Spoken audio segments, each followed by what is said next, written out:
Welcome to the Bronco Source Podcast.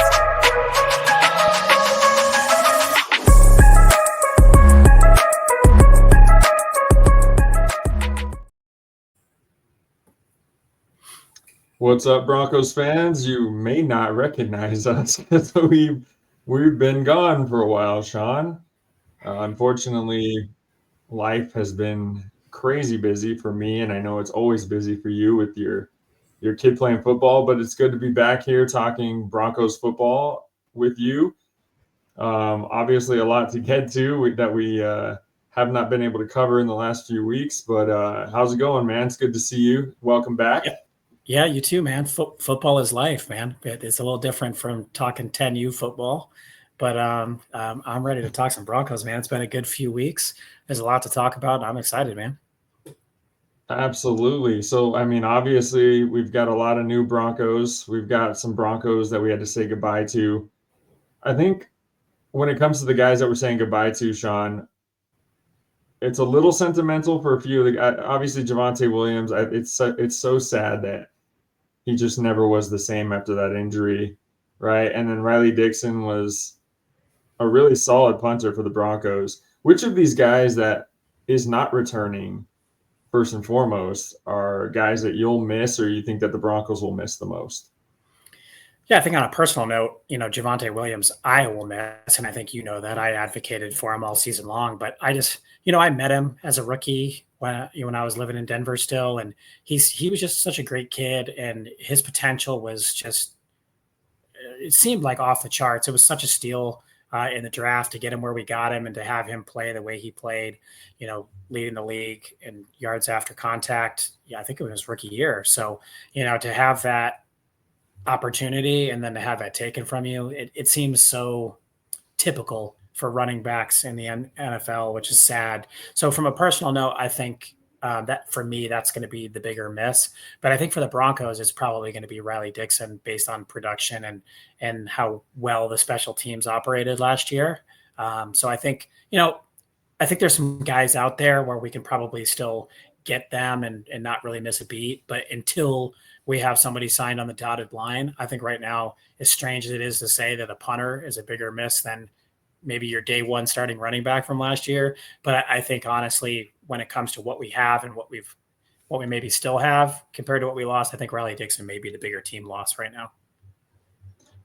Yeah, I think there's going to be a lot of question marks surrounding the special teams with Riley Dixon being gone and us firing Coach Ben.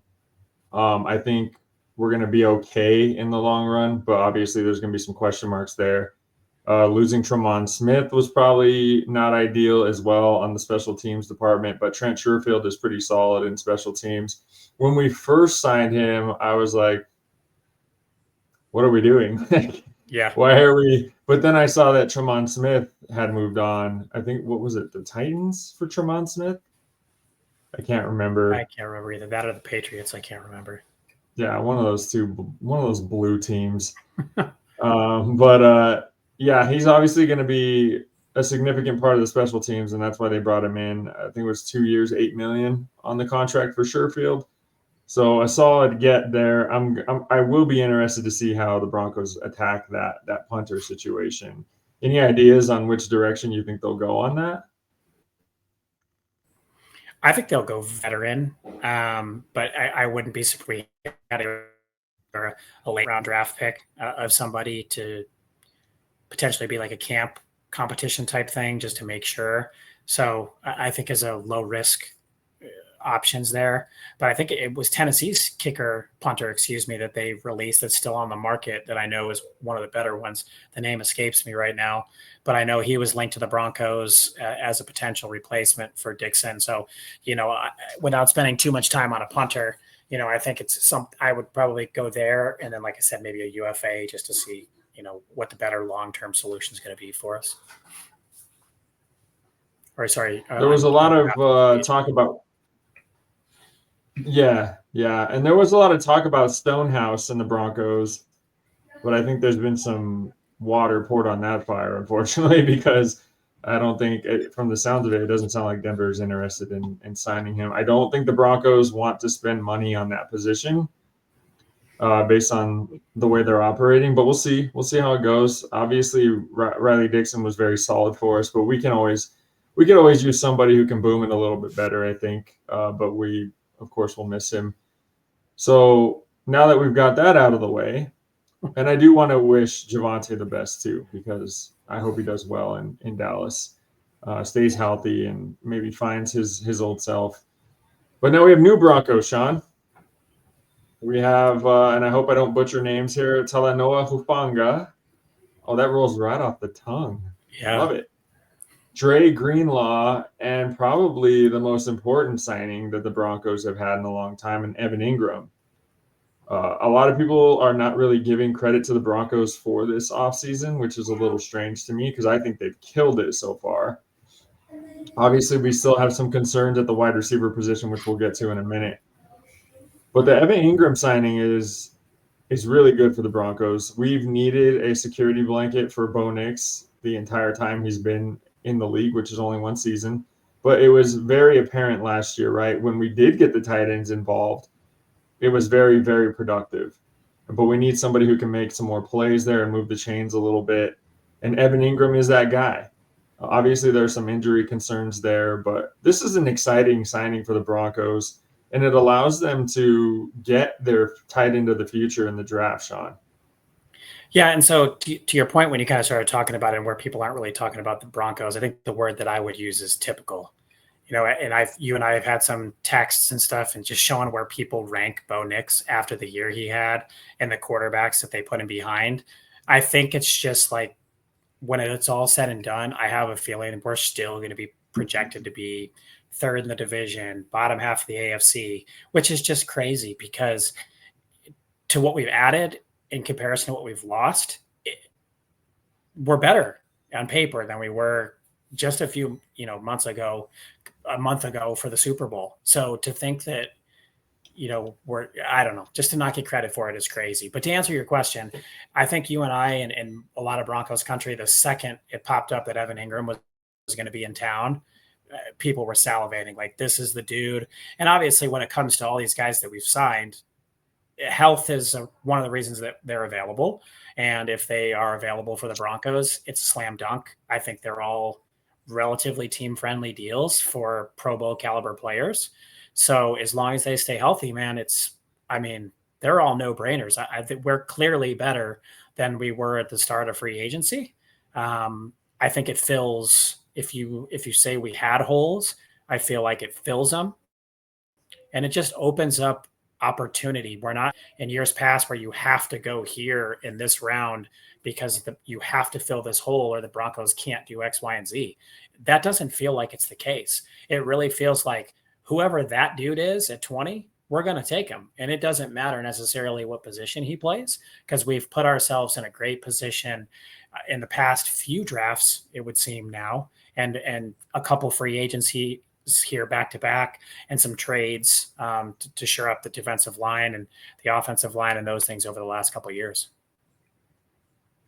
Yeah, man, I think I'm with you on that. I think the Broncos, they carry themselves with a chip on their shoulders because of the things that are said about them and the fact that they're constantly overlooked. And that's just a product of being in the Chiefs division. I think everyone just automatically puts the Chiefs in the Super Bowl every year, which is understandable. That's not going to happen this coming season. But the Broncos, yes, they are a lot better on paper than they were at the end of the season here. They couldn't stop the run to save their lives at the end of the year. So Greenlaw, Hufanga, re-signing DJ Jones, all those things are going to help.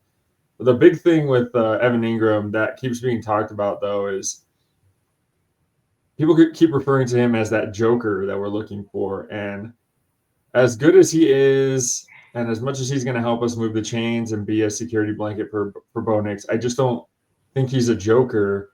And I'd be interested to see or hear what your thoughts are on what an actual joker is and who that joker might be that the Broncos are looking for. Yeah, so you and I chatted about it before we got started here. And to me, when I think joker and you think of a deck of cards, it's not a typical card, right? It's not one of the normal cards in the deck.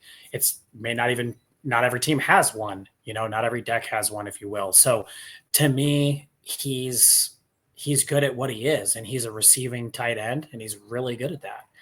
But a joker to me is what Deebo Samuel did before he got paid. He's in the backfield all the time. He's running run plays. He's a great possession receiver. He can run routes with the best of them. That's what I kind of envision as a joker. So I agree with you. I don't think that that's what he is. And I know a lot of the local media has been like, we got our joker. No, we got our tight end, and we got a damn good one, and we got one that's going to really help Bo Nix. But I think the joker that we search for is more what Marvin Mims played last year, and maybe it's not this huge wow factor like Deebo was when he was younger. Maybe he'll become that, especially as you get other weapons and you take attention off of Mims because Ingram's over here and whoever said receiver drafted or whoever's over here. Those types of things may open that up for Mims. And so that's I guess what I see it as. So if Sean wants a joker, I think that role is still to be filled, in my opinion. Absolutely, I agree.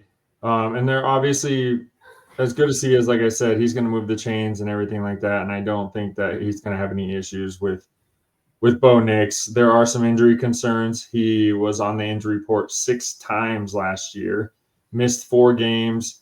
He's had some injuries in the past, even going back further past last year. Is that a major concern for you? And do you think that the Broncos should aim high when it comes to tight end in the draft, or can we get that later?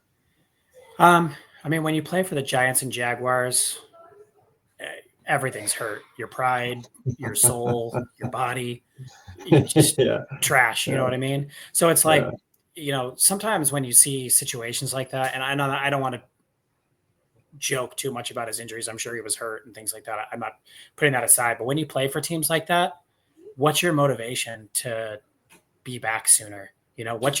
When your quarterback has a fracture in his back and all these other injuries that Bo Nix had that he played through, you don't think some of those guys that are going through some stuff are going to be on the field with him? So outside of something catastrophic, it doesn't concern me too much. When it says, 6 times on the injury report, that's probably a lot of nagging stuff.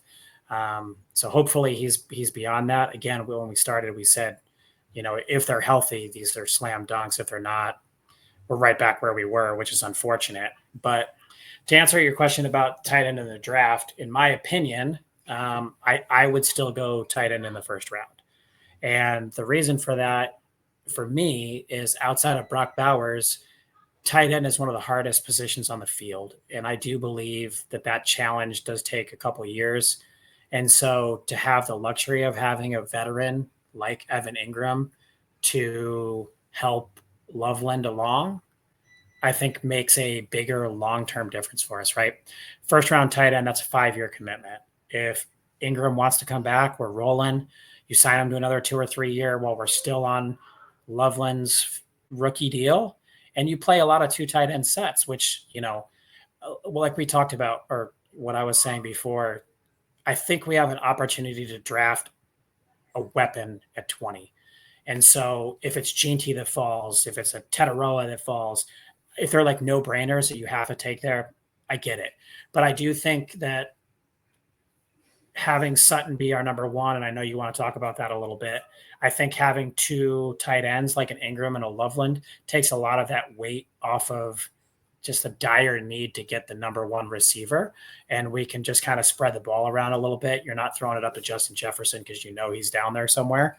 You've got 5 guys that you can pick across the field to throw to. So I would still, if we had to write down our mock right now after this first few days of free agency, Loveland's still my choice. Yeah, I think there's some tight ends that we can get a little bit later if the Broncos decide to move away from that position in the first round. Bannon is getting a lot of hype, and deservedly so. We'll see if he even lasts past the 3rd round at this point. He's starting to look like a really good prospect for everyone. But staying on the offensive side of the football, I happen to agree with you Colson Loveland is probably the best fit for me. If he doesn't end up here, he's going to end up in Los Angeles with the Chargers because Harbaugh is not going to let him get away. The thing that bothers me about the offense, and Ingram is great, the thing that bothers me about the offense right now is we still have Cortland Sutton as our number one receiver. And I'm really glad that we didn't spend $15 million per year on Cooper Kupp. By the way, I don't know what Seattle's doing. Letting go of DK and Lockett to sign Kupp and paying Sam Darnold. And I don't know. That's crazy, man. But I'm a little concerned, and I want to get your input on this. Running back and wide receiver. So there's some rumors going around, or maybe some suggestions that the Broncos should either trade for Christian McCaffrey. Love to get your thoughts on that. Sign Kyle Juszczyk. Love to get your thoughts on that. And then one thing that I'm going to say before you even give your recommendations on what the Broncos should do at wide receiver, keep Stephon Diggs as far away from the Broncos as humanly possible, because that dude is a locker room cancer. I'm sorry. We don't need that kind of guy. And I don't anticipate the Broncos even being interested in something like that, because they've said all along they don't want to bring in somebody who's going to take away snaps from Mims and, Franklin and guys like that, Vele. So obviously if you bring him in and he's not getting the ball, he's going to make a fuss, and we don't need that kind of stuff around here. So I'm hoping the Broncos don't go that direction. I don't think Amari Cooper is going to be – I don't know if he signed somewhere, but I've heard that the Broncos might be interested in him. I don't think he makes a difference at all. I don't know why that signing would make sense. But it does make sense that the Broncos didn't go after Kupp, because Marvin Mims, I believe, played, 75% of his snaps on the outside. A lot of people view him as a slot receiver. I don't think the Broncos do. And so they don't want to take snaps away from him as he's starting to progress into the type of player that they think he's going to be. But what are your thoughts on maybe trading for McCaffrey, signing Juszczyk, and what the Broncos should do at the wide receiver position? Clearly, the 49ers see the writing on the wall with having to pay Brock Purdy, and they're completely restructuring the team. So I do think that there's a possibility that Christian would be available. And given that you're on the rookie deal of Bo Nix, I'm not opposed to it, but it's going to cost a lot of money. So there is that there. But I think if we're in this window, we're already a playoff team. I don't want us to be 49ers junior, because obviously they didn't win any titles, by bringing all these guys in. But the guys that they are releasing are some of their best players, which is absolutely insane. But I think Micah Parsons jokingly said it online, the reality of not having a rookie quarterback is setting in to San Francisco. So I would trade for Christian if it's a low end return, which I do not think that Kyle would let him go for. So that would be the issue, is they're just not going to let him go for what I'd be willing to give, especially with his contract. So it's probably not there. Now, Juszczyk, we do use a fullback, but I think it would probably ultimately be more money than we'd want to spend on a fullback, unless we're just kind of like done. We've got everything that we need and we have the available cap space and he's still out there. I just don't think there's going to be a ton of teams that are getting in line for a fullback, because so many teams don't use one. But I mean, Juszczyk's a upgrade from Burton. I don't think that there's any question in that. So I would totally be down for that if the money's right, and it doesn't take too much cap space. But then kind of, I guess, the bigger elephant in the room, and to your point, I do think that there's going to be a veteran signing of a wide receiver at some point in time. Is Amari Cooper better than old Jordan Humphrey? I think that's the comparison that we need to make, right? Because that's who he's in theory replacing, because that's who's still the free agent. Reynolds, who we had, Jordan Humphrey, those are the guys that are being replaced. So if your draft strategy is to go wide receiver in round one, then maybe that's why we're not seeing a signing here. But I do respect the patience and not overspending on a dependent position that can clearly cripple a franchise. I mean, I don't know if it was you and I was talking or if I was talking to somebody else, but the fact that Cincinnati is letting one of the best defensive ends in the NFL go so they can sign 2 wide receivers and a tight end might be the dumbest thing in all of sports. And to have a quarterback like Joe Burrow, and you're just going to waste it. You're going to spend $70 million on 2 wide receivers. Are you out of your mind? Like, Yeah. for us to have the patience and the discipline to not fall into that trap is why we were in the playoffs and the Bengals are not. And that's going to continue whether Joe Burrow is a top 3 quarterback in the league. And let's say Bo Nix is 10, whatever, we're going to go farther and we're going to win more games because the structure of our team makes more sense. So I do think we're going to sign a veteran. If we do that, I honestly don't think we'll draft one because I do think Sean likes Franklin and Vele and Mims. And if you sign another one, there's really no need for it unless it's a late round one. And I think that shows you our hand at that point. We're going tight end or we're going running back at that point. Yeah, I don't understand some of the things that other teams are doing. We already touched on the Seahawks and the Bengals. My goodness. Joe Burrow is a great, arguably a generational quarterback, wouldn't you say? He's Best the college kind of quarterback season of all time. Yeah, he's the kind of guy that can make somebody as a wide receiver. You know what I mean? You don't need to bring back T. Higgins. You guys can get a first or second round wide receiver and make something out of it with Joe Burrow. But the fact that they're not building that offensive line around him, they haven't signed anybody, right? They just re-signed T. Higgins and they let Hendrickson seek a trade, pretty much. Yeah, they signed Gesicki, I think, to a 2-year. And Gesicki, yeah. So like the defense was atrocious last year, and their offensive line was even worse. So the one thing that I can appreciate about the way George Payton has built this football team and Sean Payton is that they've addressed the offensive line. They address that first and foremost. So that's something, Sean, that we don't have to worry about at all for the foreseeable future. You know, even with McGlinchey getting older and his play being a little bit questionable at times, we still have some guys in the rotation there that can step up and play tackle. So I think the Broncos are in a good spot there when it comes to the offensive line. I do have concerns about wide receiver, but it does say something about the Broncos for them to not go after Deebo Samuel, to not go after Devontae, to not go after Godwin or Kupp. I think the Broncos, that signals to us that they have a plan, right? These guys are not interested in overpaying for veteran receivers. They really believe in the guys they have on the roster and maybe just want to supplement those guys with somebody in the draft. I'd be okay with that.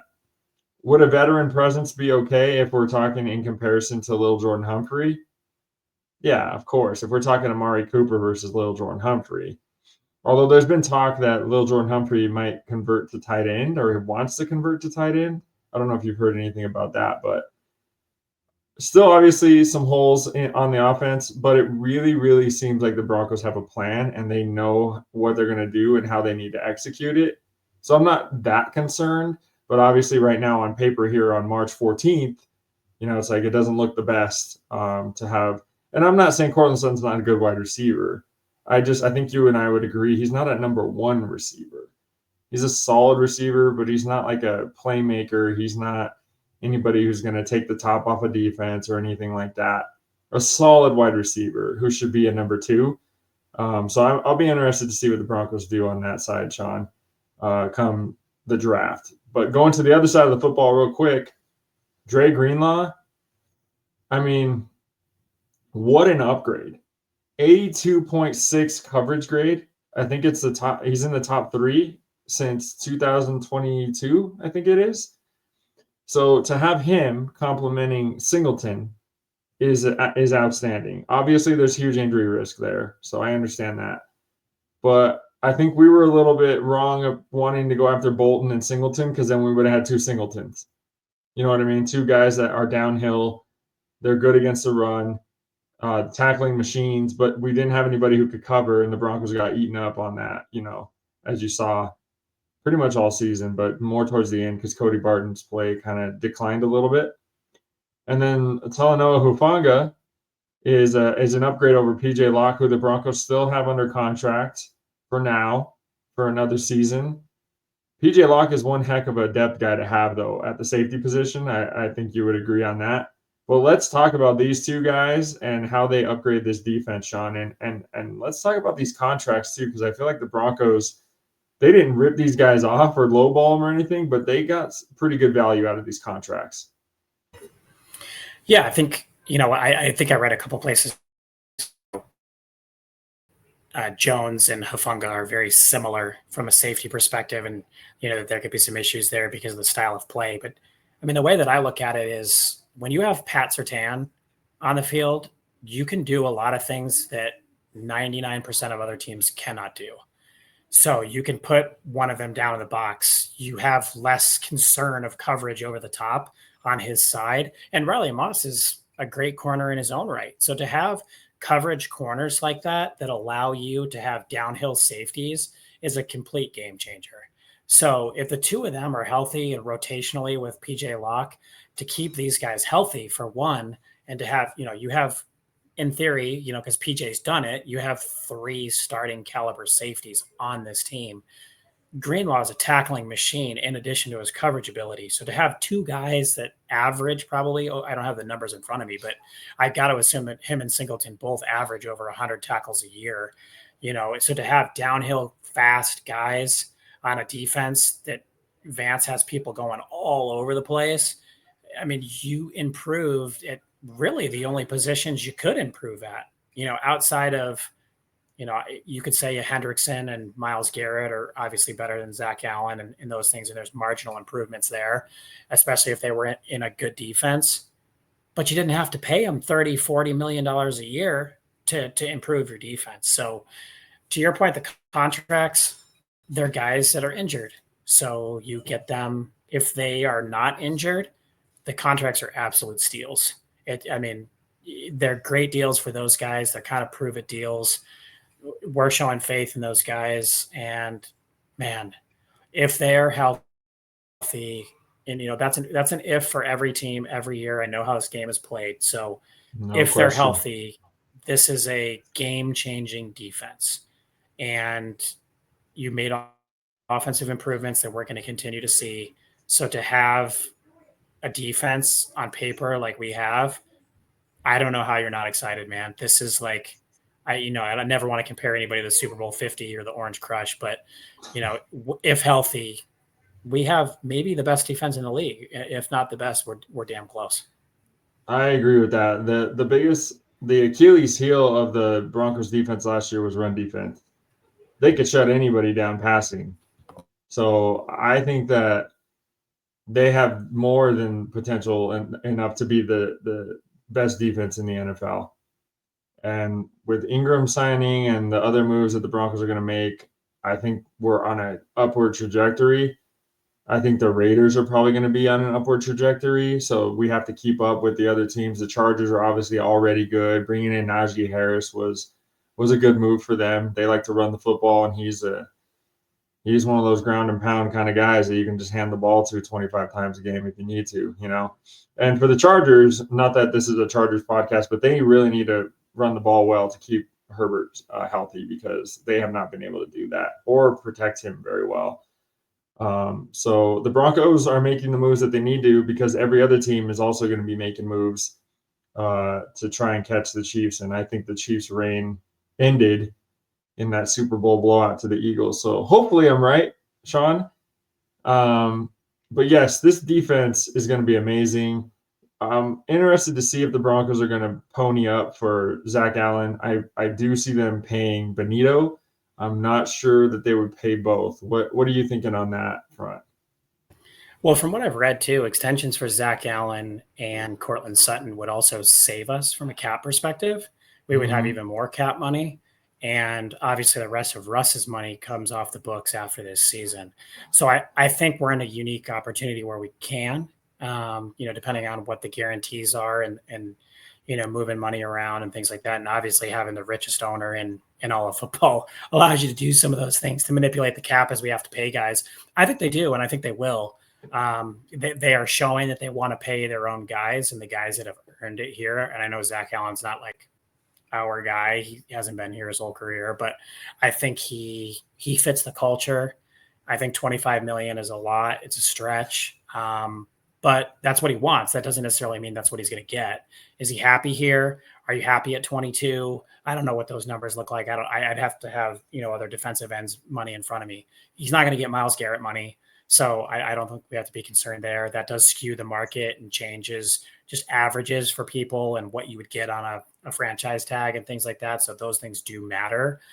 But the cap's going up a ton. I think it's like 27 million this year. We haven't made any like cap moves. We've just, the guys that were free agents are gone. We brought in guys. We haven't done anything to adjust the cap number. So there's still things that can be done. So I do think they'll pay both. I hope that they pay both. And I think we're still going to have money to do a couple more things. I don't think the Broncos are done. I think I don't know how you could not be happy with tampering period in the opening of free agency, but I think there's more to come. And I think we're going to be excited with what we continue to see.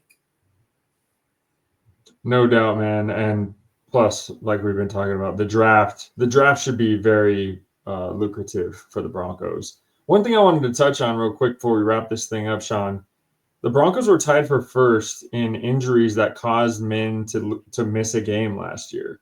So this whole Hufanga, Greenlaw, Ingram injury history stuff, it could just be a moot point because the Broncos seemingly have figured out how to get the training down correctly so that these guys don't get hurt.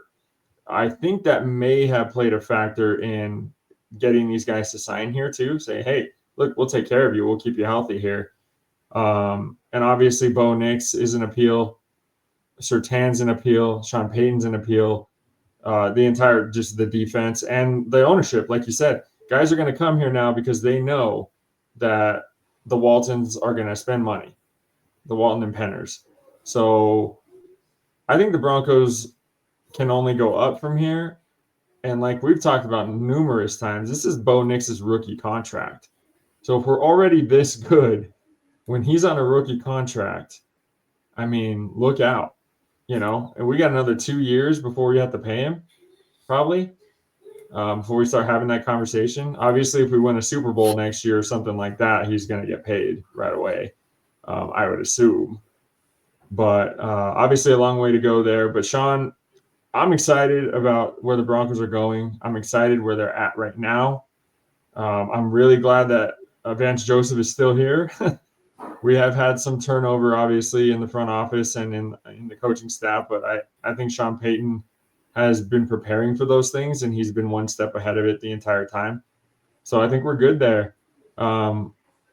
Anything else specific that you'd like to see the Broncos do? Maybe in free agency with a name that we might not be thinking of, or who's your guy in the first round? If it's not Colston Loveland, what's maybe another name the Broncos should look at? Yeah, well, I think I'm going to lean on you because you're more of a college guy than me. But, if it's not Loveland for me, like I know I just keep saying it, this isn't the first podcast I've said it. And obviously Warren, if he was there, it would be even my preference. I just don't assume that he's going to be there. That's why I've kind of pinpointed Loveland here. I would, I don't know if it's a reach for a guy like Egbuka. Or if we should trade down, move back a little bit, and then take that pick, keep him in the first round so you can have that 5th year option, something like that, but maybe slide back to the late 20s to do something like that. I think would be kind of I just think an offensive weapon is the go-to there for me. I think we've done everything that we need to do from a defensive standpoint other than depth, which I think that they've proved with guys like Sternad and different draft picks in mid to late rounds or even undrafted ones for that matter.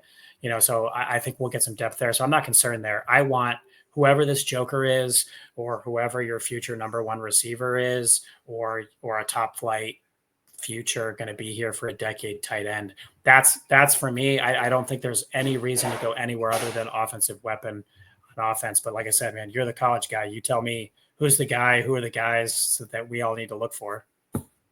I really think that the Broncos could go the trade route, trade back, get more draft capital, get maybe a Travion Henderson in the second round, and maybe a Terrence Ferguson, the hometown kid, with a third round pick, or maybe they swoop back into the second round, or however that might look. I don't think that Colston Loveland and Tyler Warren are the end all be all of the tight ends. I think there's maybe 6 or 7 solid tight ends here, going all the way down to Harold Fannin from Bowling Green that I talked about earlier. You still have Gunnar Helm. You still have Elijah Arroyo and Mason Taylor. So there are options there for the Broncos. I personally would love to see Terrence Ferguson if the Broncos aren't going to go Loveland in the first round. But if you don't go Loveland in the first round, if you don't go tight end, you go receiver, maybe a Trey Harris, a Luther Burden, a McMillan, like you were talking about, might be there. Or maybe, like I said, I think the smarter move would probably just be trade back, get your running back of the future, Travion Henderson, which I do think he will be there in the second round if you're early enough. And maybe a Terrence Ferguson later in the second round or in the third round. I don't think the Broncos, like you said, they're not necessarily in a position where they have to draft in that first round. They're not in that position anymore. They can supplement their draft capital and move back a little bit and maybe get a little bit more value if they don't see, because I wouldn't spend a first round pick on Travion Henderson. You know what I mean? Or I wouldn't spend a first round pick on Cam Scatabo. Guys like that. Great players in the making, but we don't need to be spending first round picks on these guys.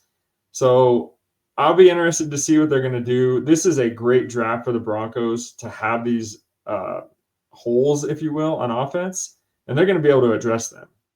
And I think that the Broncos, like I said earlier, have a plan. They're sticking to it. They're laser focused on what they're trying to do. And so that's why we haven't seen them go after Devontae or Debo or any of those guys, although I feel like Debo would have been amazing in this offense, but that's okay. So yeah, those are the guys that I would probably look at. I don't think we're going to be looking at anything defensively for the first 2 rounds, maybe even the first 3 rounds. So we'll see how it goes, but the Broncos have more than enough to start loading up this offense, and I'm really excited about it. So hey, and I know you mentioned free agents too, and correct me if I'm wrong, but I don't think Nick Chubb is signed. And so, as we get into free agency, and that's one of those 1 year prove it veteran deals, just like Aaron Jones got last year. And again, you're rolling the health dice. But if you can bring Nick Chubb in here on a nothing deal, I mean, I think that might be a free agent that is still available that might lessen the needs even more in the draft if you don't have the guy that you truly want at that position.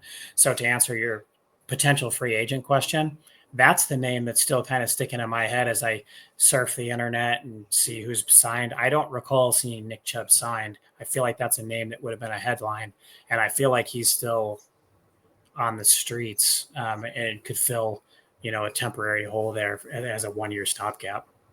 Yeah, that's not a bad idea. I mean, any sort of veteran in that position where you can also go in and supplement that with a pick in the draft, I think would be awesome. So I'd have to take a look at what kind of blocking scheme the Browns run. I don't know if he'd be a fit here or not when it comes to that. Good point. Good luck, Russell Wilson, if you end up there. How the mighty have fallen, by the way. Yeah. But we're moving on. We're Broncos fans, and we're ready to move on to the future. We're already in the future. The future's now. So Broncos fans, thank you for listening to this Broncos Source podcast. I didn't even say Broncos Source at the beginning, Sean. My bad. You're that excited, man. We're ready to go. I did get excited.